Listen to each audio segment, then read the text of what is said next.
विद्यार्थी मित्र हो, मागील तासाला आपण राष्ट्रीय उत्पन्न या प्रकरणामध्ये राष्ट्रीय उत्पन्न म्हणजे काय, त्याचा अर्थ आणि व्याख्या यांचा अभ्यास केला आहे. एका आर्थिक वर्षामध्ये देशात उत्पादित झालेल्या अंतिम वस्तू व सेवांचे मूल्य म्हणजे राष्ट्रीय उत्पन्न होय, अशी एक व्याख्या आपल्याला सांगता येते. किंवा असंही म्हणता येते की राष्ट्रीय उत्पन्न म्हणजे एखाद्या विशिष्ट कालावधीत उत्पादित झालेल्या वस्तू व सेवांची दुहेरी मोजदाद होऊ न देता केलेले मापन होय. तर अशा अनेक विविध व्याख्या आपण राष्ट्रीय उत्पन्नाच्या वरती अभ्यासलेल्या आहेत. या व्याख्यांच्या आधारे आपल्याला राष्ट्रीय उत्पन्नाची काही वैशिष्ट्ये सांगता येतात. राष्ट्रीय उत्पन्नाची अनेक वैशिष्ट्ये असलेले आढळून येतात.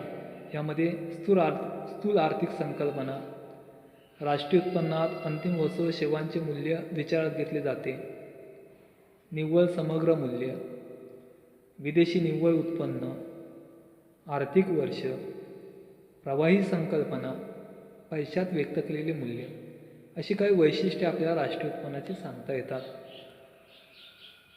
ही वैशिष्ट्ये आपल्याला विस्तृतपणे पुढीलप्रमाणे अभ्यासता येतील. त्यामध्ये पहिलं वैशिष्ट्य आहे स्थूल आर्थिक संकल्पना. राष्ट्रीय उत्पन्न ही स्थूल आर्थिक संकल्पना म्हणून ओळखली जाते. राष्ट्रीय उत्पन्न या संकल्पनेचा अभ्यास समग्र लक्ष्य अर्थशास्त्रामध्ये केला जातो. समग्र लक्ष्य अर्थशास्त्र हे समुच्चयात्मक आहे आणि समग्र आर्थिक चलांचा अभ्यास समग्र लक्ष्य अर्थशास्त्र करते. आणि राष्ट्रीय उत्पन्न ही देखील एक समग्र लक्ष्य संकल्पना आहे आणि म्हणून याचा संबंध स्थूल अर्थशास्त्राशी येतो. राष्ट्रीय उत्पन्न एखाद्या व्यक्तीशी संबंधित नसून संपूर्ण अर्थव्यवस्थेतील उत्पन्नाचे प्रतिनिधित्व करते. म्हणजे राष्ट्रीय उत्पन्न हे एका व्यक्तीचं उत्पन्न नसून संपूर्ण देशाचं किंवा राष्ट्राचं उत्पन्न असते आणि म्हणून त्याचा अभ्यास स्थूल अर्थशास्त्रामध्ये किंवा समग्र लक्ष्य अर्थशास्त्रामध्ये केला जातो. आणि हे राष्ट्रीय उत्पन्न अनेक आर्थिक घटकांनी मिळून बनलेले असते. जसे की वस्तू आणि सेवांच्या किमतींची बेरीज करून राष्ट्रीय उत्पन्न काढले जाते किंवा उत्पादन घटकांना मिळणारे मोबदले म्हणजेच खंड, वेतन, व्याज, नफा यासारख्या मोबदल्यांची बेरीज करून राष्ट्रीय उत्पन्न काढले जाते. म्हणजेच अनेक घटकांच्या मोबदल्याची बेरीज म्हणजे राष्ट्रीय उत्पन्न असते. म्हणजे ते कोणत्याही एका घटकाचे उत्पन्न नसते आणि म्हणून राष्ट्रीय उत्पन्न या संकल्पनेचा अभ्यास स्थूल अर्थशास्त्रामध्ये केला जातो. आणि म्हणून स्थूल आर्थिक संकल्पना हे राष्ट्रीय उत्पन्नाचे एक वैशिष्ट्य मानले जाते. त्यानंतर पुढचं वैशिष्ट्य आहे राष्ट्रीय उत्पन्नात अंतिम वस्तू व सेवांचे मूल्य. तर राष्ट्रीय उत्पन्नाचे जेव्हा मापन केले जाते तेव्हा या राष्ट्रीय उत्पन्नाची दुहेरी मोजदाद होऊ नये किंवा दोनदा मोजमाप होऊ नये किंवा ती मोजणी टाळण्यासाठी देशात उत्पादित झालेल्या अंतिम वस्तू व सेवांचं पैशातील मूल्य विचारात घेतले जाते. अंतिम वस्तू व सेवा म्हणजे कोणत्या, तर ज्या अंतिमता उपभोगण्यासाठी वापरल्या जातात म्हणजे आपल्या गरजा पूर्ण करण्यासाठी वापरल्या जातात, अशाच वस्तू आणि सेवांची किंमत विचारात घेतली जाते आणि राष्ट्रीय उत्पन्नाची मोजदाद केली जाते की त्यामुळे आपल्याला राष्ट्रीय उत्पन्नाची दुहेरी मोजणी टाळता येते.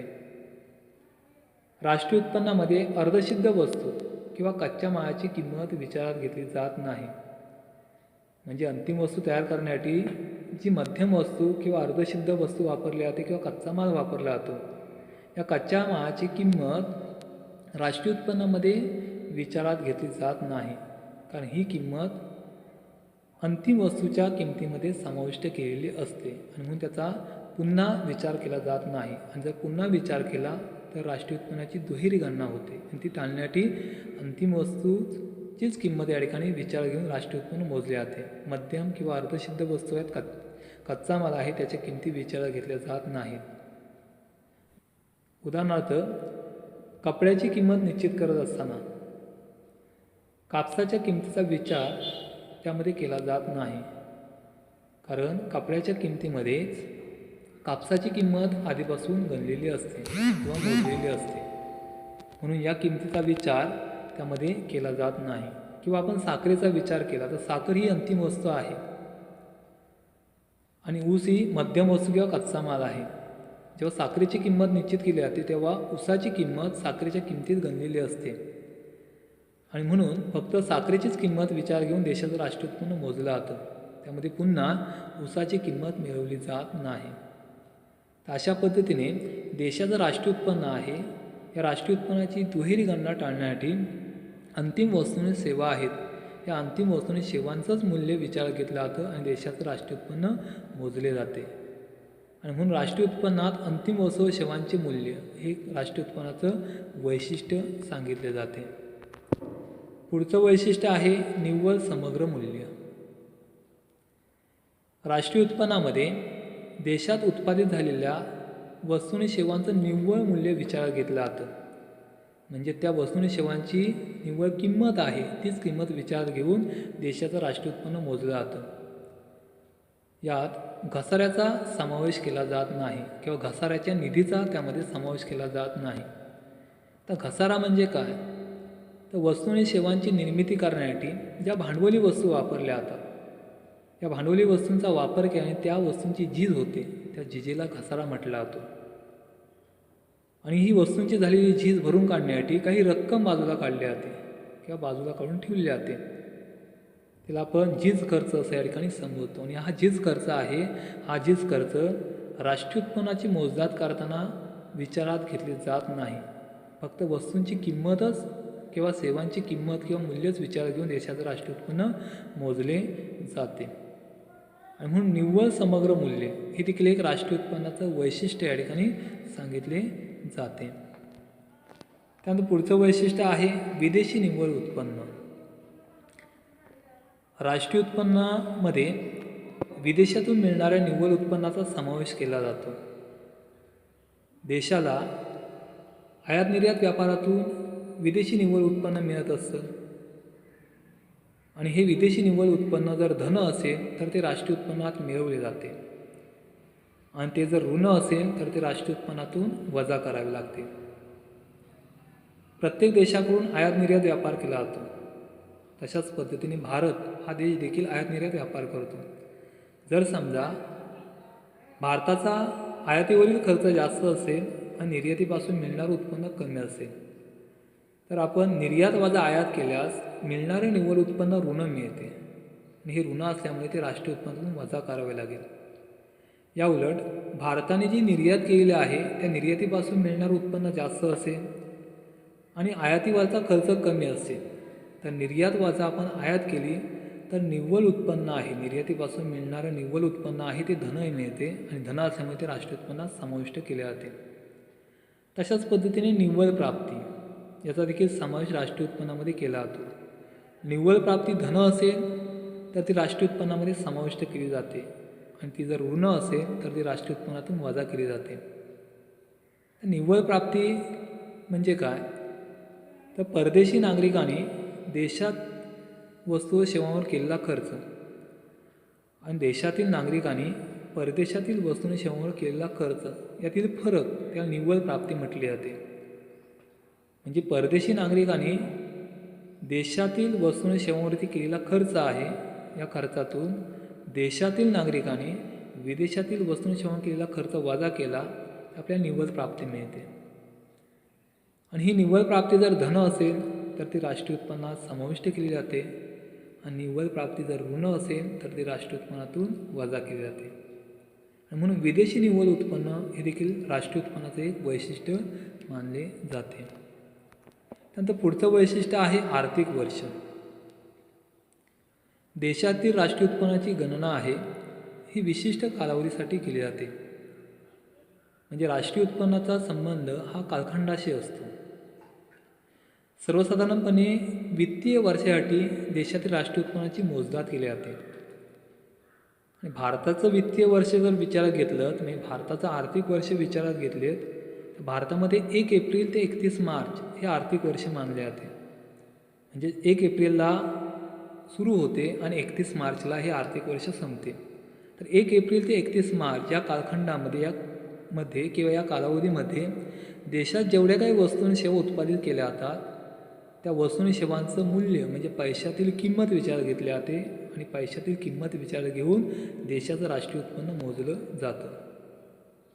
म्हणजेच देशातील राष्ट्रीय उत्पन्न आहे हे एका आर्थिक वर्षासाठी मोजलं जातं. त्याला आपण वित्तीय वर्ष असं या ठिकाणी म्हणतो. आणि म्हणून आर्थिक वर्ष हे देखील राष्ट्रीय उत्पन्नाचं एक वैशिष्ट्य आपल्याला सांगता येते.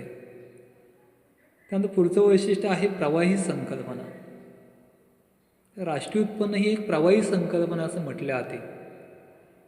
राष्ट्रीय उत्पन्नाची मोजदाद 2 कालबिंदूंच्या मध्ये केली जाते. म्हणजे 1 एप्रिल ते 31 मार्च हे जे काही आर्थिक वर्ष आहे किंवा 2 कालबिंदू आहेत, या कालबिंदूंच्या मध्ये जेवढ्या काही वस्तू आणि सेवा निर्माण केल्या जातात त्या वस्तू आणि सेवांची मोजदाद राष्ट्रीय उत्पन्नामध्ये केली जाते.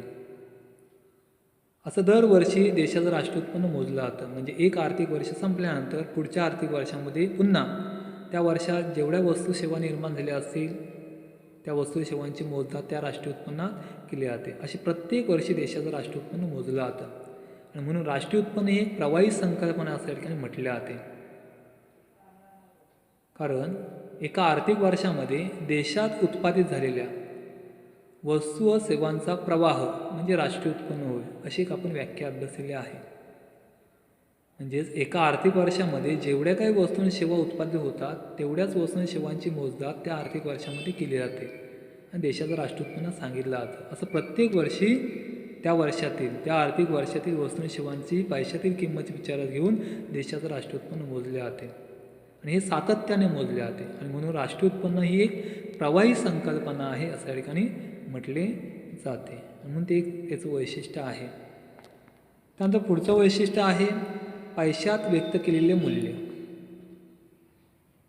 तर राष्ट्रीय उत्पन्न हे नेहमी पैशात व्यक्त केले जाते. जेव्हा राष्ट्रीय उत्पन्नाची मोजदाद केली जाते तेव्हा ती मोजदाद करत असताना पैशाच्या स्वरूपात राष्ट्रीय उत्पन्न मोजले जाते. आपण जेव्हा राष्ट्रीय उत्पन्न मोजतो तेव्हा वस्तू आणि सेवांचं मूल्य विचारात घेतो. म्हणजे वस्तू आणि सेवांची किंमत विचारात घेतो आणि देशाचं राष्ट्रीय उत्पन्न किती आहे हे सांगत असतो.